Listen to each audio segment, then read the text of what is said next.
disambati ming dulur-dulure. Yo, Yayi. Bejo kowe duwe kadang tuwa kaya pun Kakang Anoman.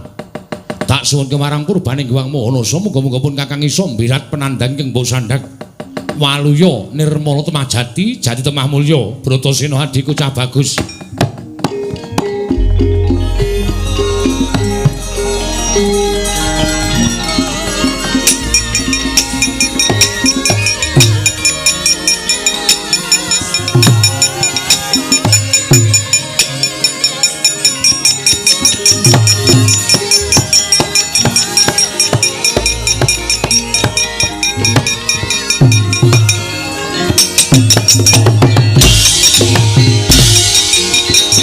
Wah.